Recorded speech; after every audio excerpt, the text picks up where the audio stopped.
You know I have a travel agency, right? But it's not like traditional travel agencies. I created it in order to do my travel club, TamFam Travel Club, Ragashanti Travel Club. That's primary reason for it. But me know you can't see me. But you have to work with it. You don't know me look already. Me just want to see the food that I get and all this. I'm like, well, a reasoning with you about something. Um, Wait a minute, let me raise up this.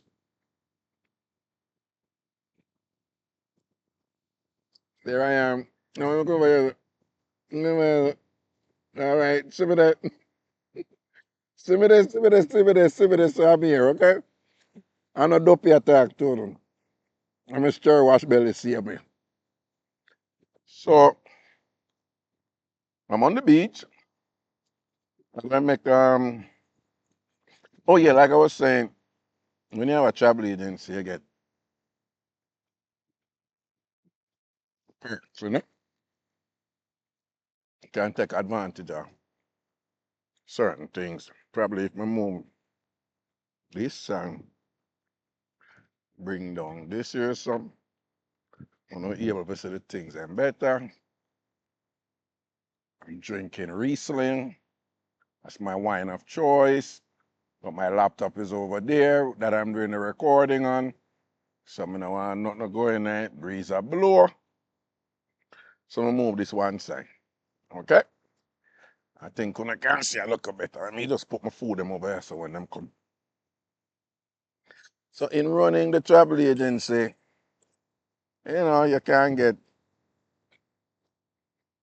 certain other thing. So right now, I'm having a private dinner, beach dinner. Beach dinners are actually, um, am I doing this right? No, right here. Yeah, listen. So beach dinners are actually they're fairly common, but it's mostly couples that use them. And then put the light around it and thing, and it's very romantic. So if you trip with me and you want a private beach dinner, just let me know and I'll arrange it. Okay? But this is just for me. All right? Yeah, this is just me doing a private dinner on the beach. Just come take a picture so that at least I can have a look at the scene. Anyway, I want to talk to you about something differently. Make a look on this thing and make sure. Yeah, the recording is running very fast. So showing you something real quick. When showing you some, shouldn't really. Let me use something to wipe off mine after. So look at this. I'm going to show you some Tan Tanzanian money, right? This thing, and that is the man you see on it is Julius Nyerere. Okay, Julius Nyerere. That's him. So this is 1,000 Tanzanian shillings. That's Julius Nyerere on the money. Now, as many of you already know, nations put people on their money. And in general, you have to have some significant honor to go on in a country's money.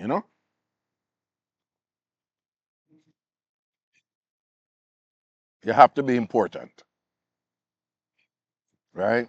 National hero, father of the nation, mother of the nation, them something, you know? You have to be great to go upon a nation money, upon a country's money. So it's no surprise that Julius Nyerere is on it. Now, many may say, who is Julius Nyerere?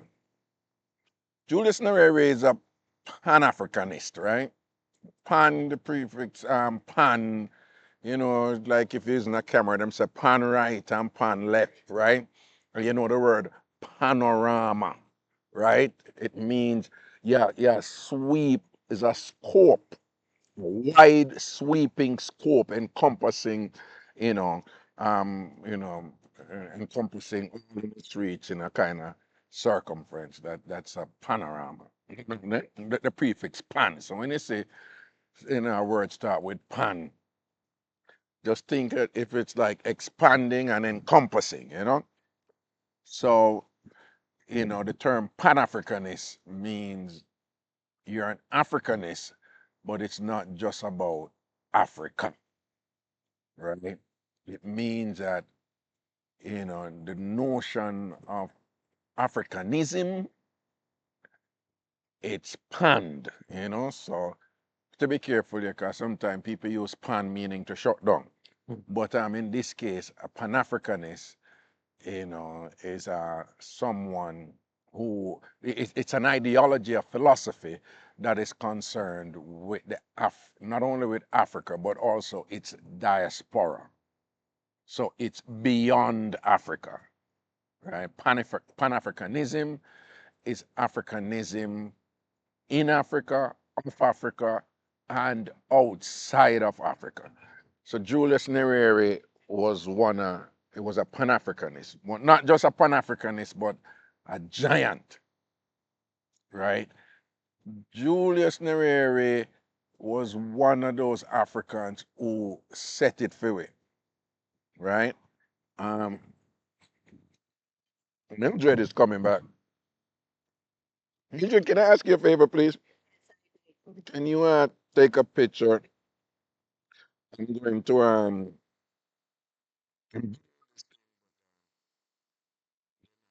when you just go there and just take a picture of the scene of okay. No, go out there and take the whole scene. Just stand over there. Okay. That's okay. Mildred is taking my picture and get the whole thing in it, all right?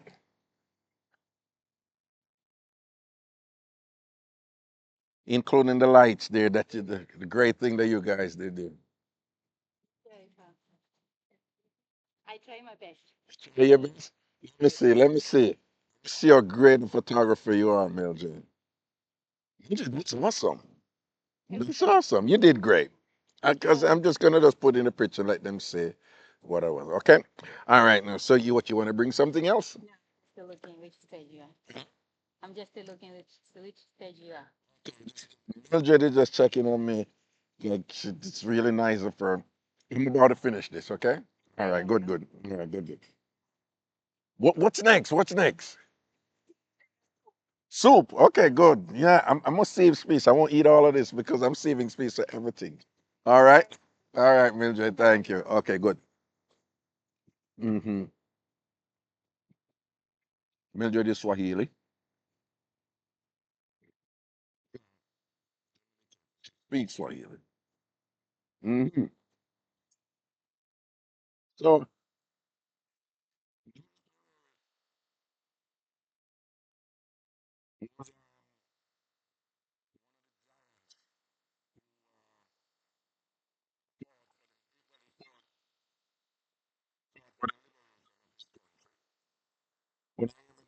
check, check, check, check, check, check, check, check, check. Right. He fought for the liberation of his country, um, in Tanzania. And when it was Tanganyika, he was the leader of Tanganyika before they got independence. And when they got independence, like Tanganyika was separate from Zanzibar, the island that I'm on right now. And when they came together, they integrated the names Tanganyika with Zanzibar, and they came up with Tanzania. But Julius Nyerere is in the company of Patrice Lumumba.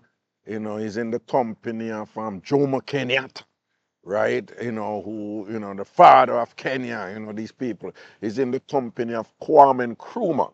Many of you who went to Ghana, um, on the first Ghana location, you would have known of Kwame Nkrumah, and indeed many of you would have already known of him before you even went on the trip with me.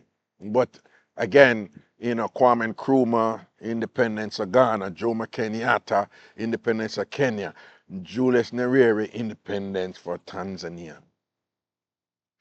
And these people are important because, again, they're Pan Africanists, right? Many of us in the Caribbean, we are descended from our, from Africans.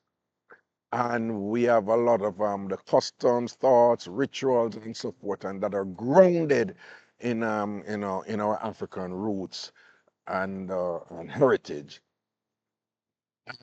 And so it is that I want you to understand, just like I had explained for those of you who are on the Ghana Learncation, that Jamaica's evolution, in terms of we having an identity and having independence, right? Some an increased autonomy to be self-determining, you know, it was a result of these giants, in Africa, challenging the status quo of the colonial order. And these were anti-colonialists. They were fighting against oppression and thing. And I remember there was always resistance to the brutality and cruelty of colonialism, But the Europeans, the Germans, the French, UK and them, Spain and them people and whatever, they use their military, to come into Africa and then, you know, capture people, carry them to the Caribbean and what they refer to as the Americas and so forth.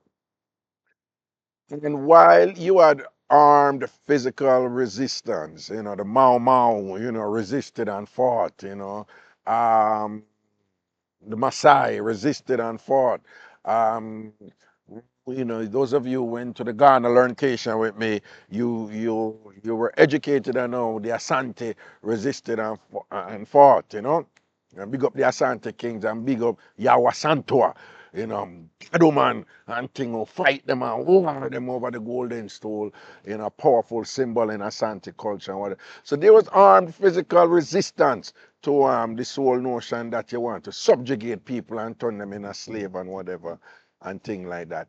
And there was also intellectual and ideological resistance, right? And the arrogant Europeans, including the British, remember now, they did not give independence out of the goodness of their heart to say, so this is not a good thing. No, no, no, no. That is not why they gave independence. It was because they were forced to. It's because you had people who waged a resistance against them physically and intellectually. And Julius Nyerere was one of those people on the intellectual side and the physical side. You can bring the next thing now, Mildred. Yes, please. You can take it. I'll keep my fork, correct? I can Is that bring one for you. Can you? okay? All right. Thank you. Enjoy. Okay. Thank you, Mildred. So Julius Nyerere was one of those people who, like intellectually just bright and brilliant.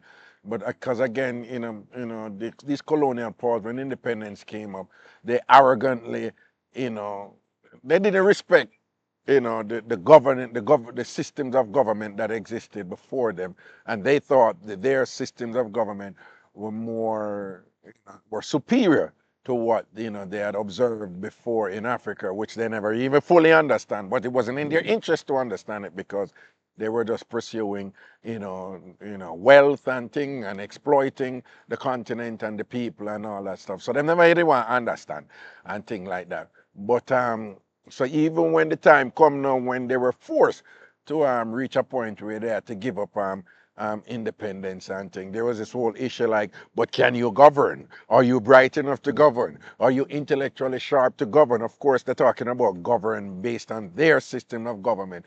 So you had that element of the resistance to colonialism over the hundreds of years, where you had these giants that came out who were just intellectually sharp, brilliant, smart, and were adamant, in their intellectualism that their peoples should be liberated. And such was the case with Julius Nyerere. So he's the of Tanzania, Julius Nyerere is the daddy for Tanzania. Just like how you have all these giants out there for the other nations. You have Madiba, aka Nelson Mandela and thing and whatever, and them people and thing. So I'm just saying all of that for you to have an appreciation of who Julius Nyerere is, because I'm getting to a point now. So that is why I'm depend on the money, right? That is why Julius Nyerere, boss there, depend on the money. Me I show you. I'm gonna bring it over here so let me see if I can see it and then put it here. So, but anyway, you see him, right? So again, it's only important people go for money. Not even important, really, really, really, really super, super important people who go for money. Only them people that go for money. Huh? So I'm going to show you two other money, in Tanzania. Remember, you have to be super important for go for money in any country. In Jamaica, when they say who them depend on money, Michael Manley, Edward Siaga, Marcus Garvey, right? National leaders, national heroes and thing, all right? Now I'm going to show you some other Tanzanian money. All right? Here we go. See us, so. A lion is a lion that pan the money. Remember when I say, you have to be super, super important for the pan money.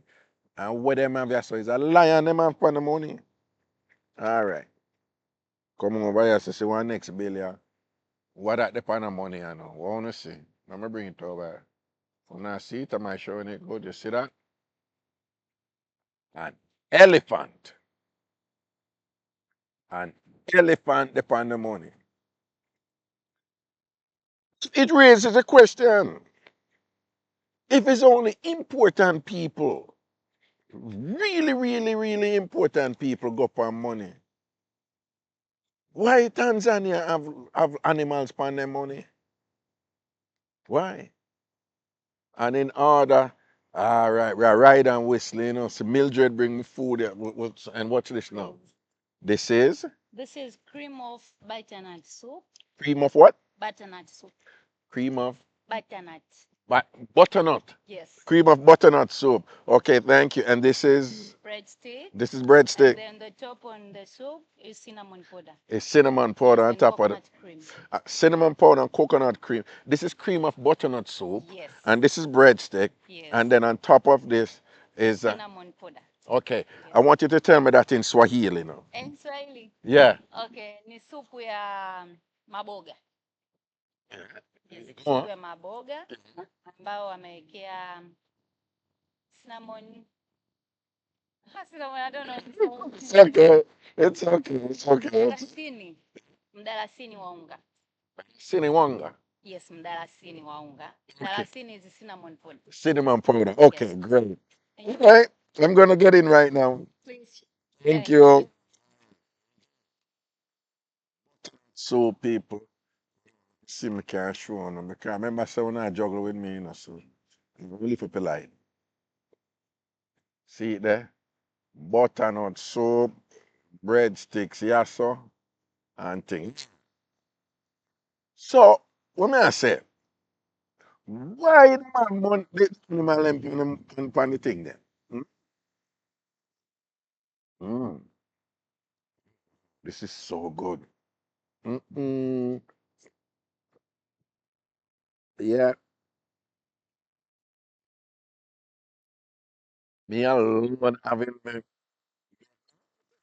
cook it and things, so I go see. So, all right. So to explain, you know, why, given that it's only super, super, super, super important people go for money, to explain why Tanzania have the most important person in their history on their money, Julius Nyerere. And they also have animals on their money sharing the company of the most important person in their history. Right? And then I sit down and I manage that, that's why I tell you as an anthropologist, nothing beats going into the situation itself and observing, humble yourself, observe and analyze. Because a long time people have said to me, first of all, for a long time now, I've been firmly against what I call the animalization of Africa by racist people and racist bodies and things like that, right? This whole thing for look and for weaponize certain perception of black people as being cannibals and animals. And this whole thing, anytime they show Africa, them it's animal they show. Animal they show, animal they show, right? The wilderness. I remember when you spell wilderness, all English languages are, if it's English language are the most general language there is. There is no, me say confusing you free. Because the word wild, W-I-L-D, you know what wild mean. But it's the first syllable in the word wilderness. So it's always this thing with the wild and the wilderness and all them something there. Them want to portray Africa. So I develop a resistance to it. So anybody who come and want to talk to me about animal within Africa, me don't want to talk to nobody about no animal. Because in my mind, me don't want to reinforce your racist stereotype them where you have, right? That's where I come from. I don't want to reinforce your racist stereotype. And what happened was a couple of people that check in with me and say, yo, I look for go for a safari. And even when we're going to Ghana, there were people asking about safari. And I neatly avoided them and all these things and whatever. But people, we have to be careful. As you're never too old for learn. And one of the things I realize, what I came to realize is, you can have something of value. You can have something of high, high, high value. And because somebody come now and weaponize that thing and demonize that thing and want to caricature you in that thing in an effort to resist what they're doing, you may now start to move away from that thing that you possess of value. Because what you're really doing is you're moving away from their weaponization of the thing, but you're simultaneously suppressing, ignoring, and moving away from your thing of value. And we have to be careful with that. So in this instance, when people want to animalize African people and just assure be animal, animal, animal. And my thing I've been doing for years, for decades, for some, me no want hear nothing about no animal for do with Africa or whatever. I was engaging in that process. The animals of Africa, their lives and that synergy between the people and the animals, and for hundreds, thousands of years here in Africa, is amazing. It's complex. It's beautiful. It's rewarding. It's powerful. So you can't make, because the old wicked them propagate the stereotype of people being animals and nations and communities over here just being synonymous with wild animal, meaning you're uncultured, there's nothing to you. You can't make that distorted interpretation of Africa and its inhabitants, including people and animals. You can't make that distorted, um, you know, representation stop you now from acknowledging, continuing to acknowledge and embrace this valuable relationship and resource that and complex, highly advanced relationship, between people, animals, and the land. And what I realize here when I come here and I see what they're doing in Tanzania, it was just refreshing and educational, and it's very helpful to me. It was tremendously helpful to me to see, because people, when I tell you Tanzanians in terms of governance and these things and whatever, things are modernized. They're not as traditional. I don't believe I'm being overly romantic and naive, because you have these people who do this thing about Africa, and things like that, the overly romantic. Africa have its problems like anybody else. Africa have corruption. Africa have people who don't give a damn about Africa, right? Just like any other country. But at the same time, what I've witnessed here on the highest level is a symbiotic relationship between people and animals and the land. Right? There is a huge economy here, surrounding safaris. Tanzania, they have dedicated almost 20 game reserves and national parks where animals live in their natural habitat, and with strict rules governing those habitats. You can't farm fool with them, or you can't do any harm to the animals them. You can't go in there, go hunt them or nothing like that, right? Some people still use the land. There's a contestation there between the government dedicating these lands as national game reserves and national parks and whatever, when you have native people living in it.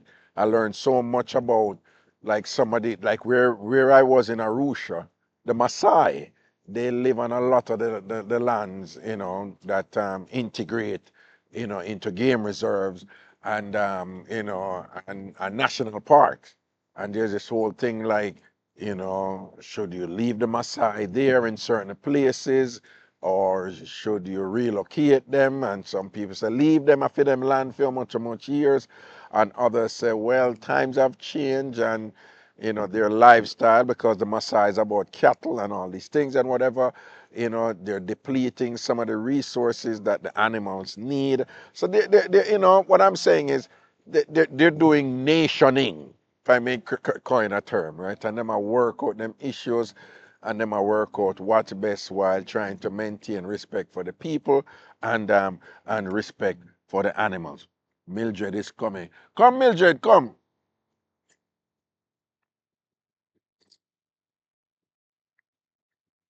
Mm.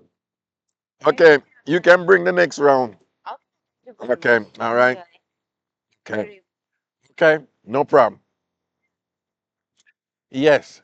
So, they have in terms of balancing the respect for the animals and the people, they're doing what they're doing. They're governing, they're nationing, and so forth. But what I want to impress upon you is this tremendous respect for the animals and their value. And the safari economy in Tanzania is huge. You have other countries with safaris, Kenya, Namibia, I think in South Africa. So yeah, you have, other countries with safaris.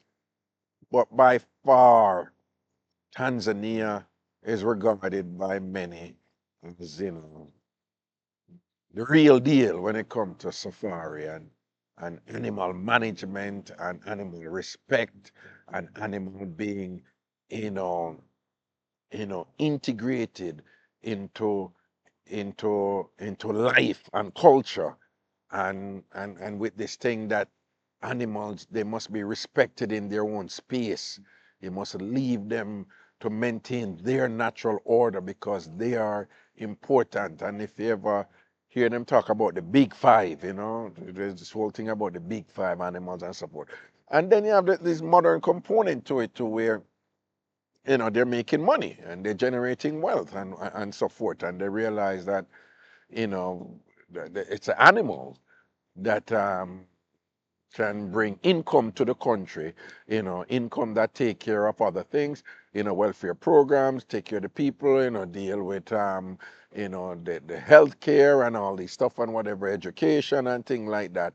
It's like the safari animal economy, you know that is that is what is the nucleus, that is the center that is holding up Tanzania in thing. Now, Tanzania is also known for precious metals, right?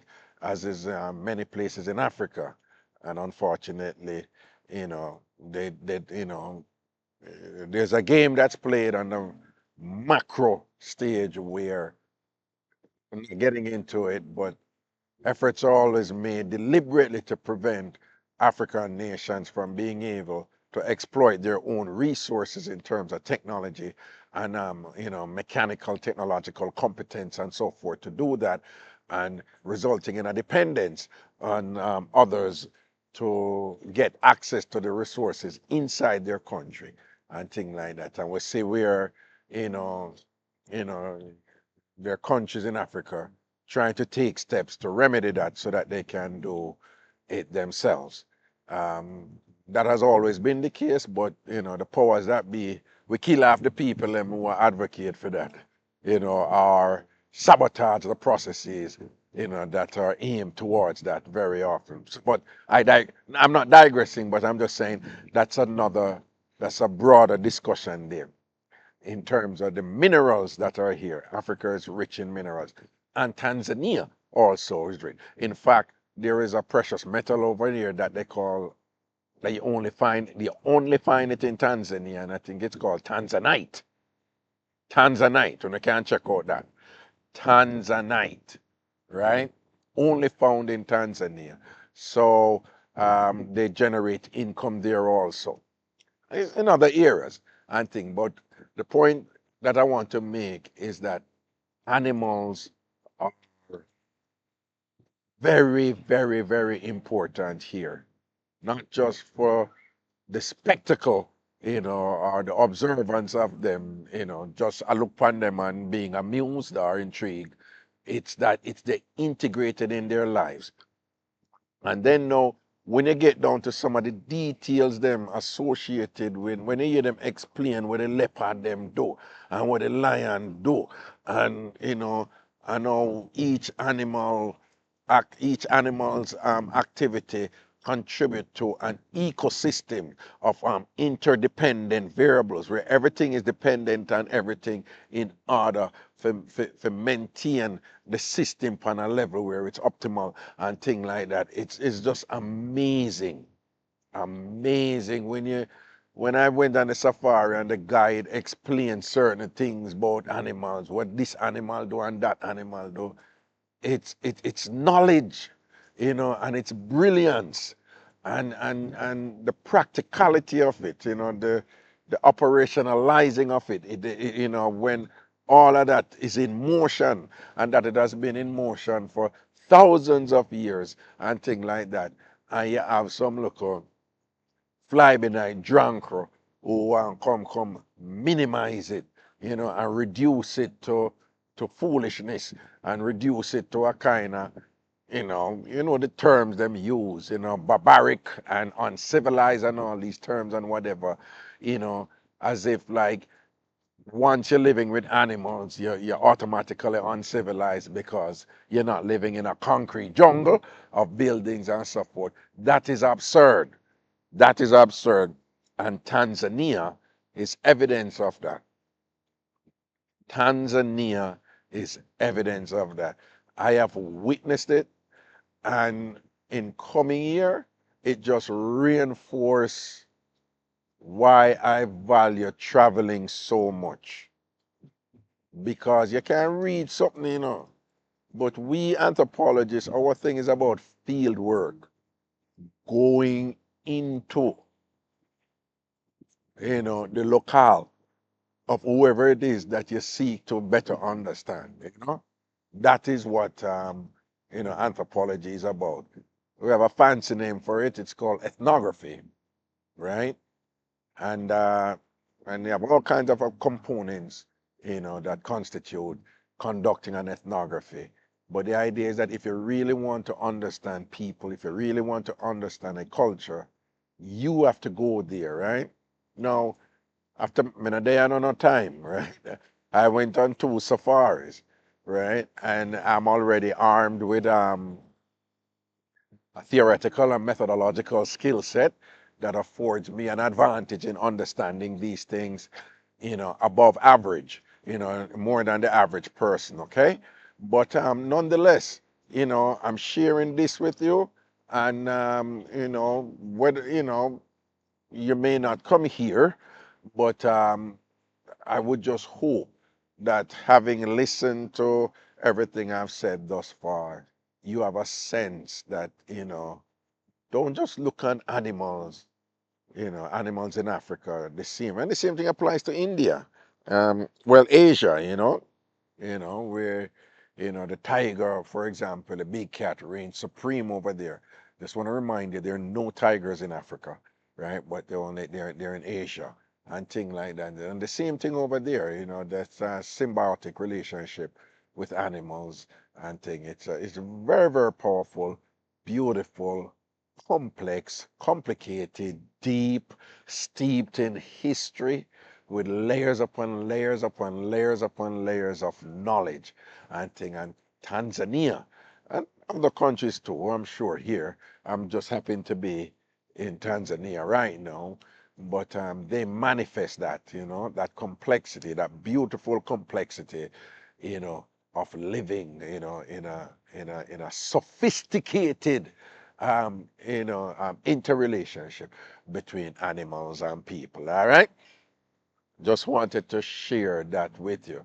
And that is why Tanzania put animals on their money just as they put, the most important people in their history on their monies, then put animals up there too, because they consider the animals as being most important too.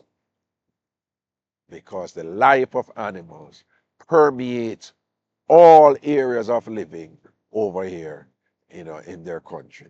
Now, it's all relative, of course, because, they eat meat, right? So they eat cow and they eat goat and, similar things. So the truth is, it's just some animal gets celebrated over others and whatever. So there is some sort of hierarchy there, and room for arguments and debate and so forth and things like that. But what cannot be denied is that animals, there's a set of animals here that are revered. The very animals that have been weaponized, against us as a people throughout history by these Europeans, the very animals that were weaponized in a way to say existence with them, that is what Africa is only about, those animals: lion, leopard, giraffe, rhinoceros, all those animals, those very animals that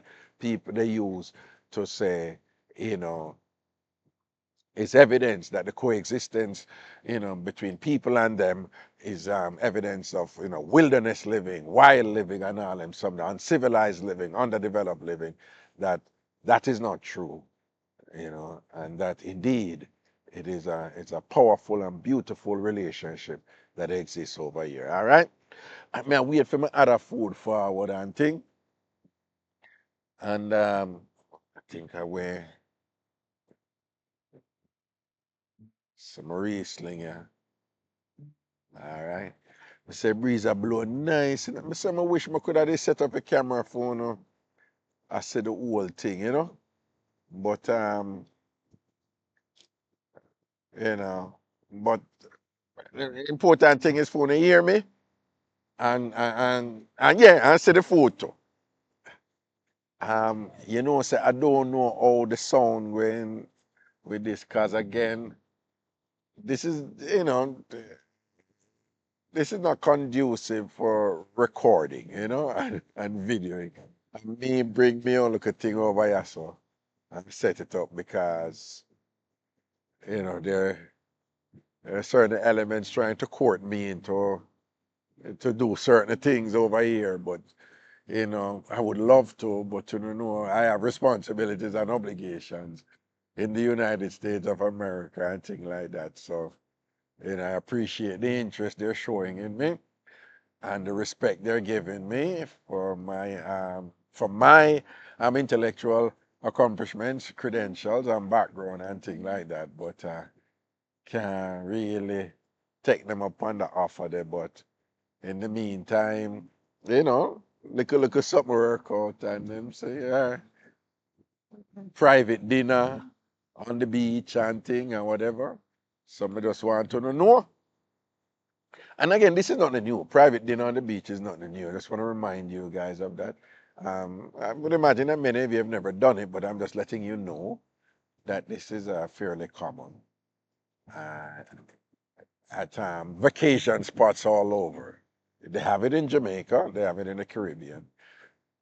It's very popular in Southeast Asia, in the big vacation spots, Thailand and the Philippines and Vietnam and so forth. But it's a practice that is, you know, understandably, it's mostly in tropical areas, you know, where the weather is warmer and nice breeze a blow ya man and thing, no mosquito no out ya, nothing. And hold on there. Make I make I see if I sure. Whatever. Mildred bring the other food come here now. I want to see it because them did they had given me the option to pick some things, you know, and I just tell them that listen, I like seafood.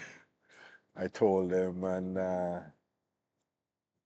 you know them me tell them say when me look on him, me see one thing for lamb chop.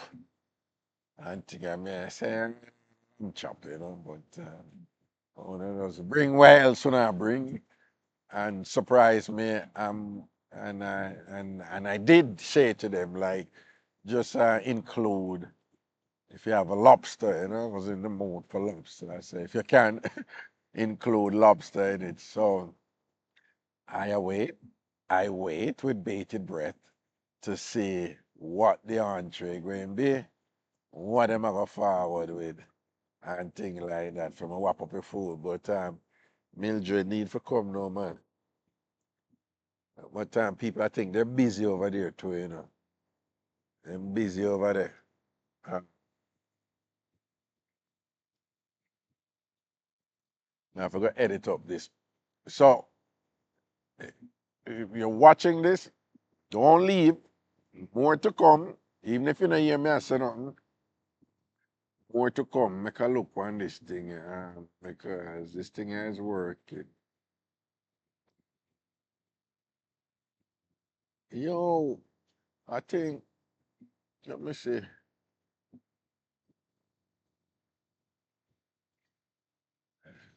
Yeah, a battery me I use with the laptop, you know. So, um, if the battery dead, I'm gonna just take some picture of the food will come after and show on. All right.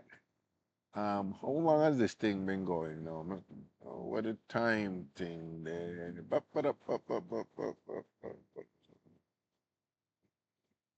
About 46 minutes. All right. Hopefully Mildred will bring the other food so I can see it. And again, I'm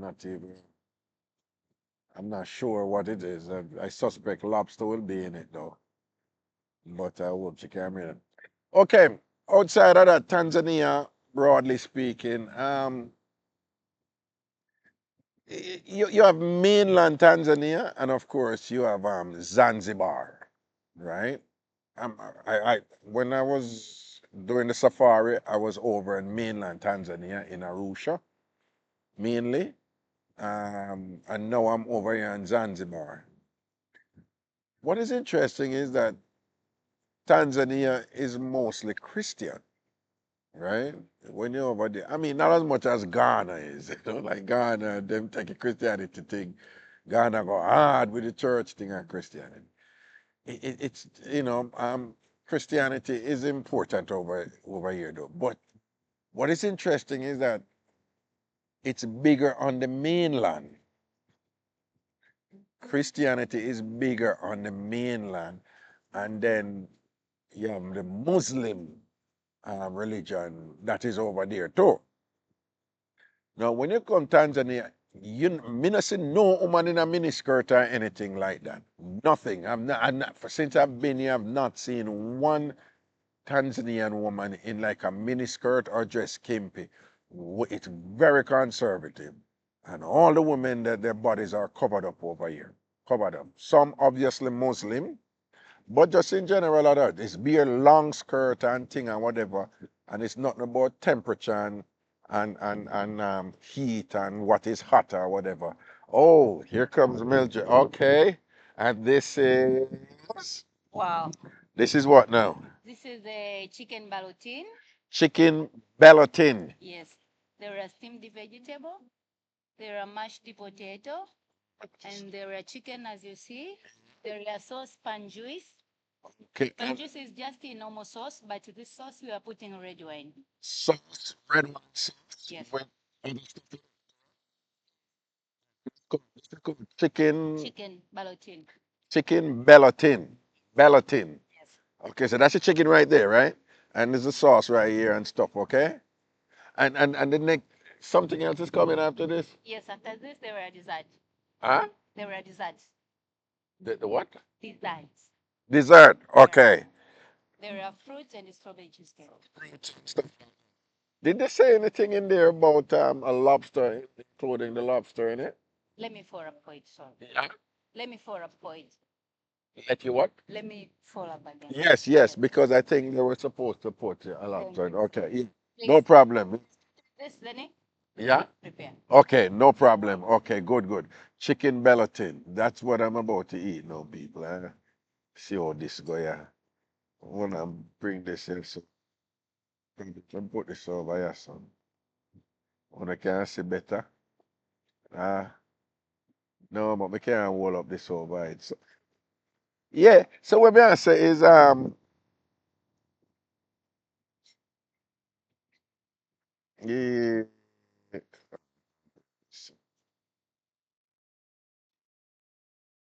does that make a difference? Uh, I don't know.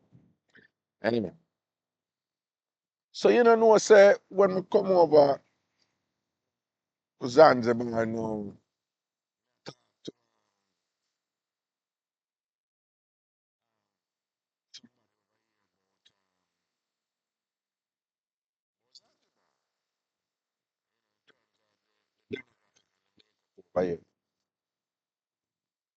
and I said, what is it over here? And I said, but it look like it mostly Muslim over here, man.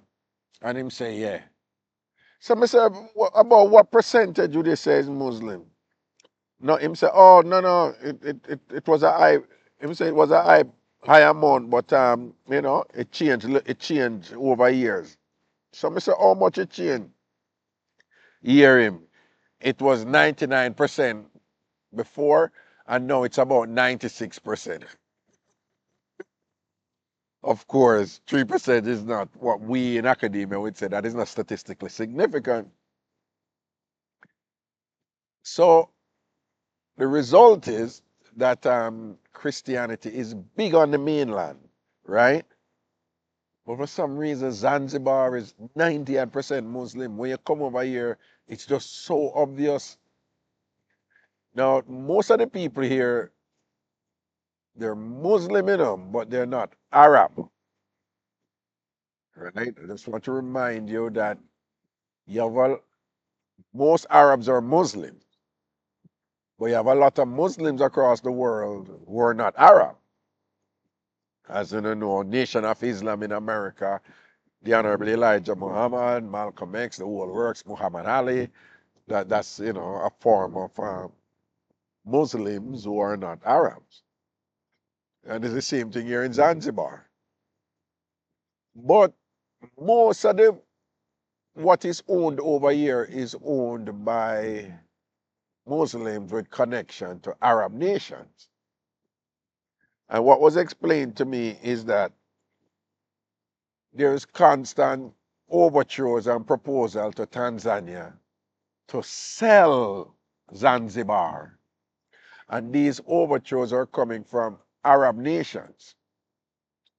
So remember, people, I want to remind you, well, remind for those who already know, and to tell for those who don't know. Just as how the white people colonized Africa and enslaved Africans and whatever, the Arabs did the same. And people like to make it look like similar to how the white people them love to say they brought civilization to uncivilized people. Arabs have that same attitude. Not only that, a lot of these Arabs, they don't like sub-Saharan Africa. Remember, sub is under, right? Submarine, submerge, subsume. So it's under. The prefix sub is under. So when you hear sub-Saharan Africa, it means the nations that are below the Sahara desert. And the ones up at the Sahara Desert and north of the Sahara Desert, North Africa, those are Arab nations. Algeria, Tunisia, Egypt, right? Them countries there.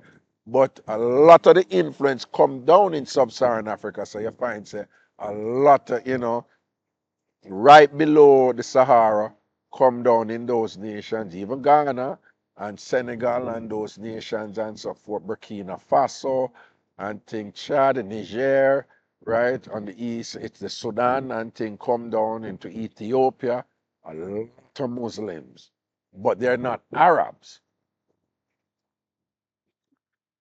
But for some reason, well, not me not say for some reason, before um, Tanzania was birthed from its colonial shackles. The Arab them did control Zanzibar totally.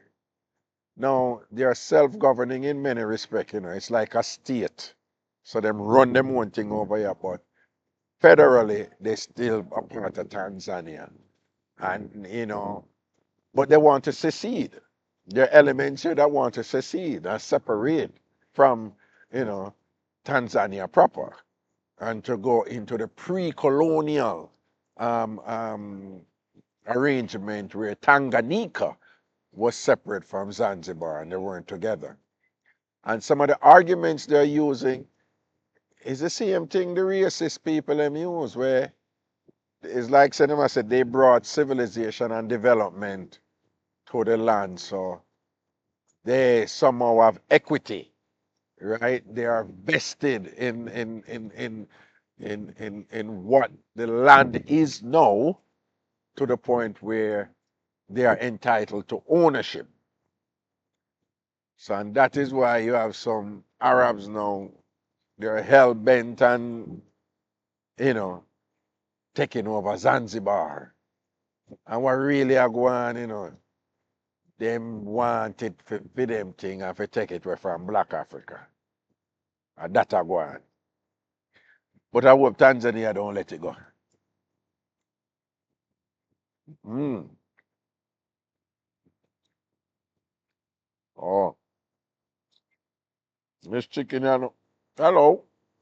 Chef said one by one. When you finish, I bring you a good robusta. Yes. Then You you can try. bring it now because my thing is about to finish and I just want to show it to them, okay? Okay. Enjoy. Well, as quick as you can. Okay.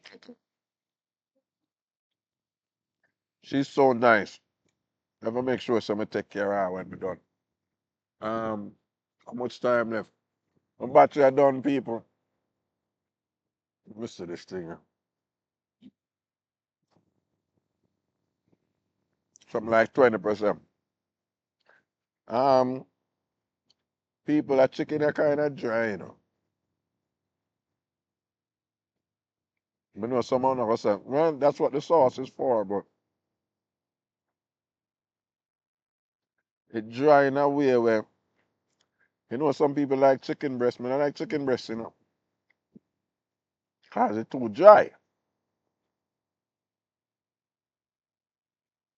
That's why I'm not a chicken breast man. Leg and thigh to my thing, right?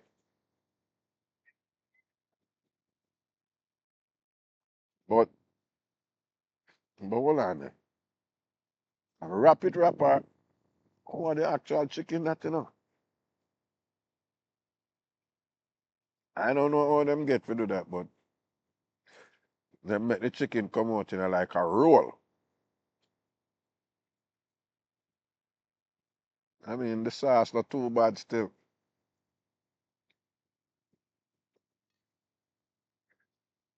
One of the surprise that I had when I went to Kenya was how the food was what we would call bland.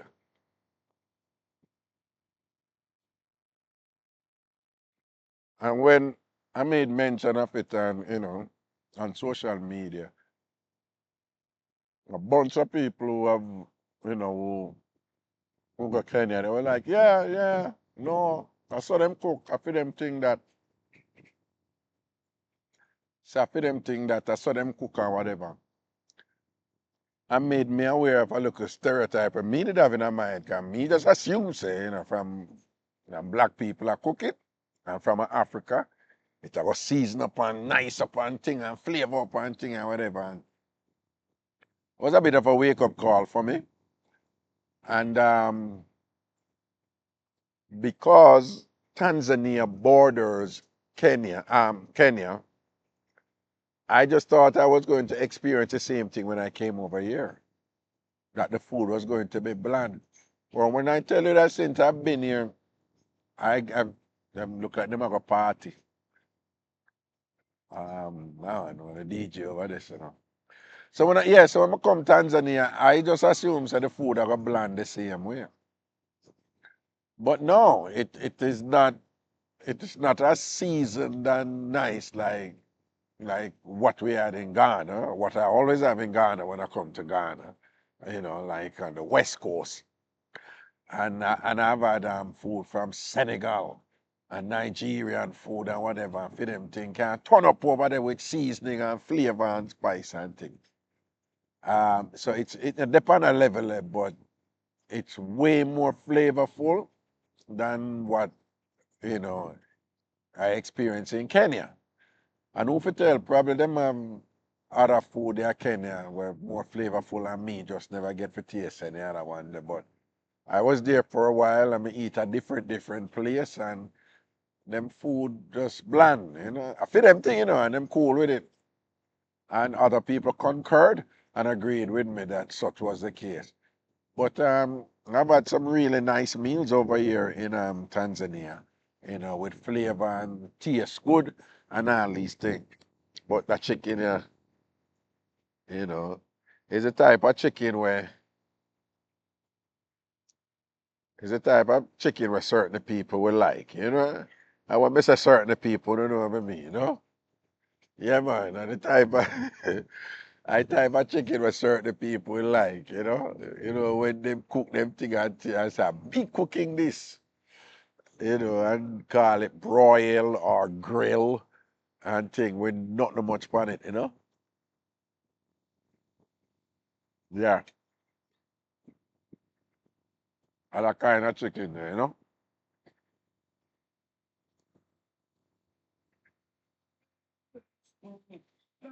But, you know, so I go and eat it, you know. Let me see what I go and do, you know. Let me see how much battery left. Can't even. 17%. It's soon done. Whatever me get for dessert, I think, me just take a picture of it and throw it up in a video. I'm gonna see, yeah? Look like party I gonna broke out over there. I don't want nobody get for me case I'm not eat any of the vegetable.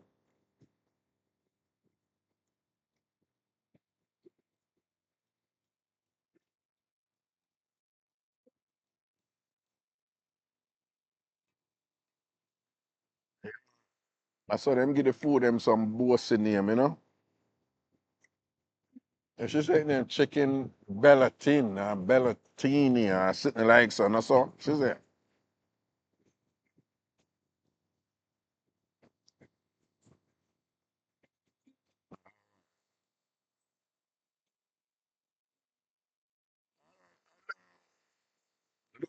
in people too. A big part of why I came here is to curate the safari beach trip. To create the safari beach trip for Tanzania next year, July 2025. All right? Whoop. So if you want to go on a safari, no man, Reba, that's soca. Who knows the Raga love that song for years ago? Remember when we used to end my show them every day with it? Well, I don't know if you not hear it, you know. Sing to that soca, dance up to do. Yeah, so next year it's all about the Tanzania safari beach trip. Next year, July 2025. Mm-hmm. I figure tomorrow me I go finalize the hotel and look for two more hotel and make a choice, package up everything. I have some other little thing for finalize in terms of which safari we are going to go on. Right now, them a performance over there, so some boy come a flip on somersault and as long as them don't come kick up no dust over here, so on my food. Them the far. Yeah, the hotel have it entertainment a go on. Me and my look private car now over here, so do, you know? Some I wonder if I could have shown. You know, I try to turn the camera and I couldn't see it. Okay. Let me see if I can do it. Hmm.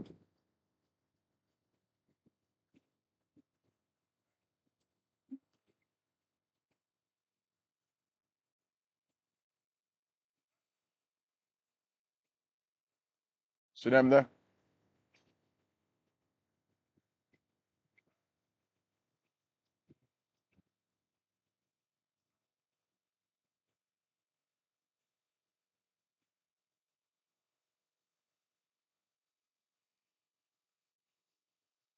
And while we're at it, let me show you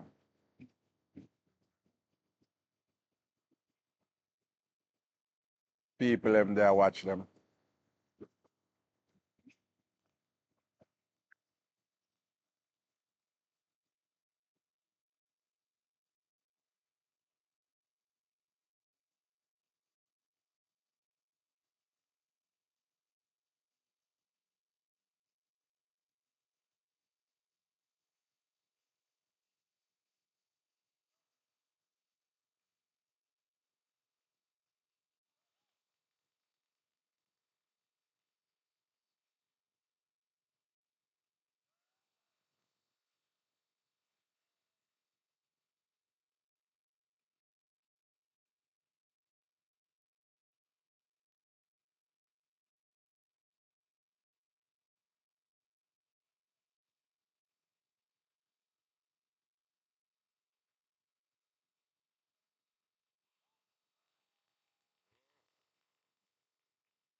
See, I go a glimpse of that. Me can't turn on this thing about now.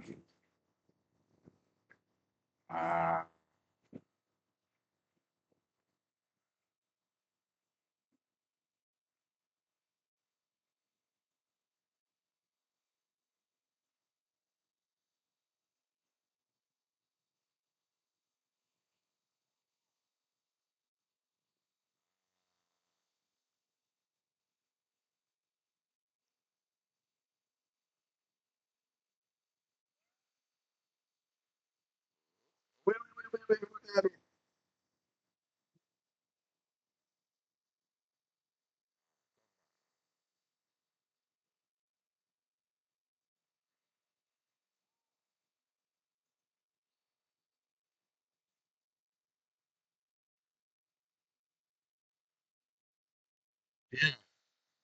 this is the face of the voice you've been hearing thus far in this recording, in case you never know. All right, cool. See, when I'm looking at the camera, I'm not seeing the monitor, so I'm assuming you're seeing me, you know?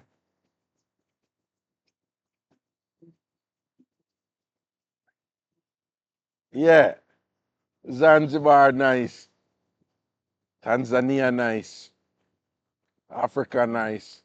I if you can come next year, July. Yeah, man, have a save up look of money, you know. Big up all who have on a good up money. Or as we would have saying at the street, on a dirty money, right? Because on work hard for it. I can forward. But you know, I suspect that for others, if you're gonna come, you probably have to, you know, budget it and save some money and all these things. All right. So line up on a line up on thing. Because it's a big tourist thing, the safari thing and whatever, and it's huge. Um, yeah, it's a little bit pricey, you know. So, but I would love if you could have come and thing. I want to know my overall goal with this thing here is like, yeah, support Africa, you know, yeah, appreciate Africa, yeah, learn from Africa and thing, and you know, which is relevant to us in terms of yes, our roots there, you know.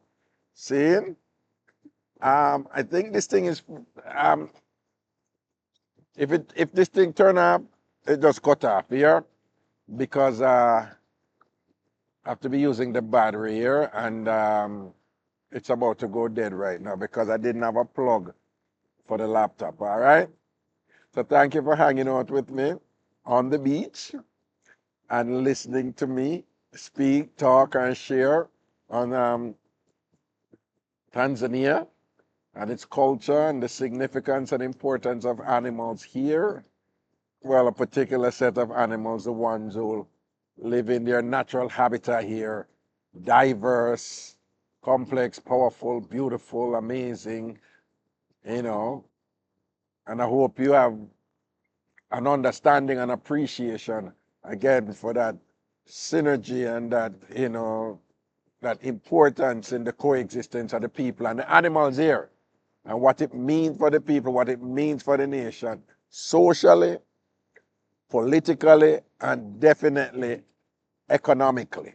Okay? All right. So if you come back in time before this thing I did, I will share a picture of the food with you, but my guess is she won't. All right. So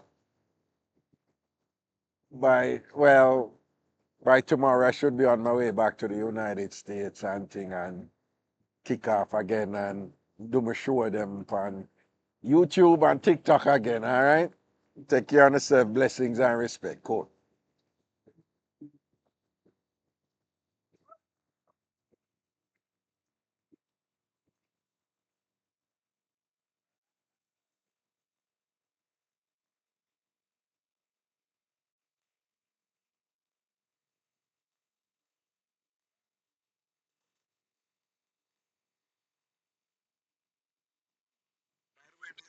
Drinking.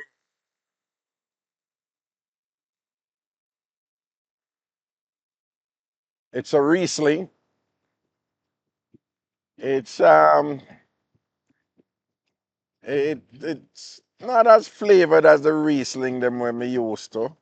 And I suspect it's because this one is aged recent and this is like a 2021 and thing like that. But Riesling for me any day, I like Riesling, so I decide there. All right, that me a juggle.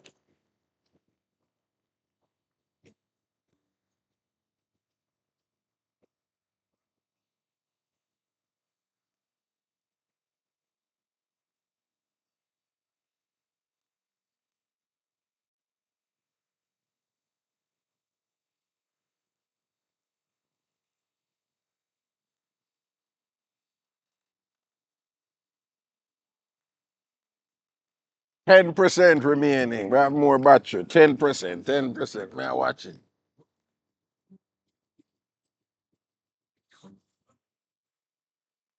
All right, I propose a toast.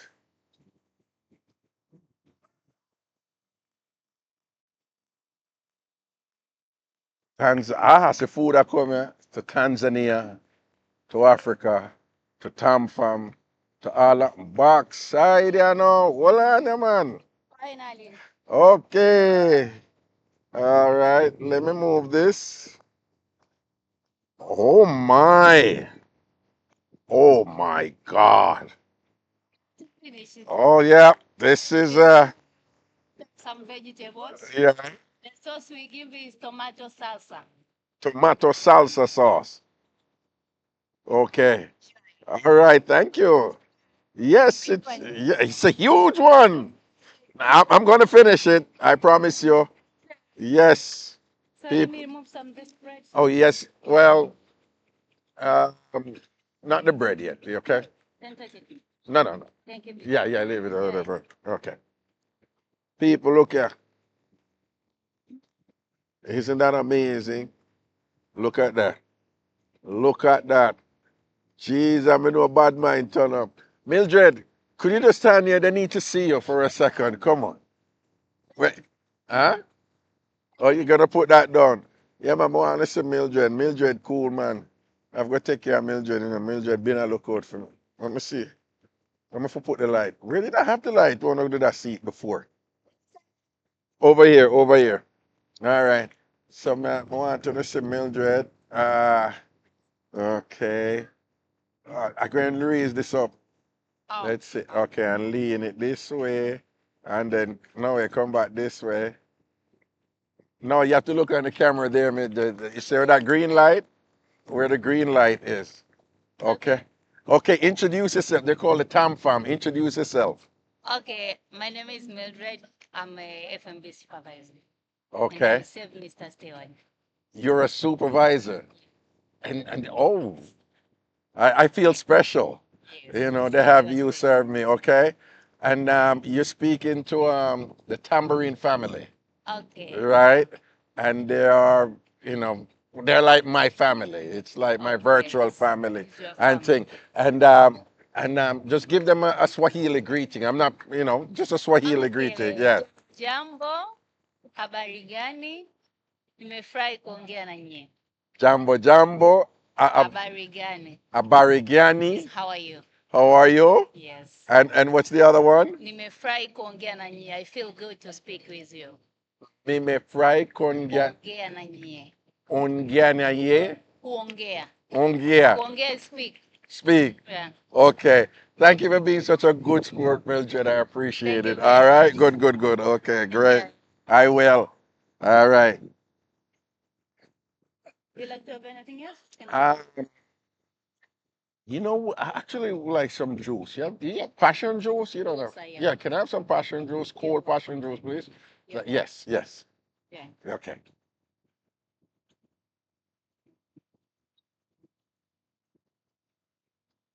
All right, put it right this. What? Yeah, when you touch it, like, right, till you know, Mildred never tell me this, man.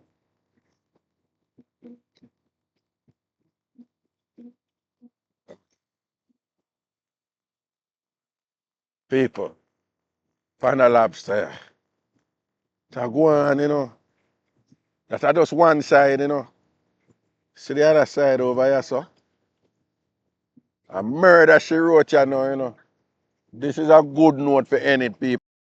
One, you know, but me take a picture of the dessert. See me get the thing that your battery is running low. Okay. All right, I'm going to stop this now, you know, people. Big up on yourself here. All right, cool. See it there? Again.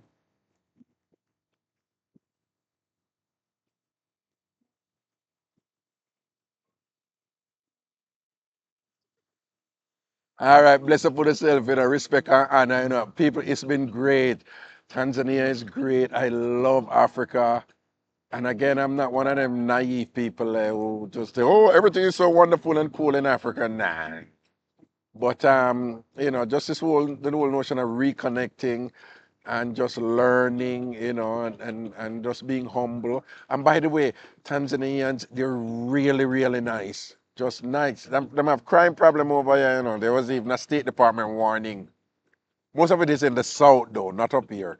And thing like but just let me tell you something, man. The people them just nice, nice, nice. It's been great, wonderful time. I'm coming back home over there and thing. Bless upon yourself. Thank you for hanging out with me at my little private beach dinner. All right. All TamFam, big up on yourself. One TamFam said, blessings and respect, man. Love. Now it's time to do some damage to this lobster. Murder she wrote. No, man. Cool. Take care of yourself. Out.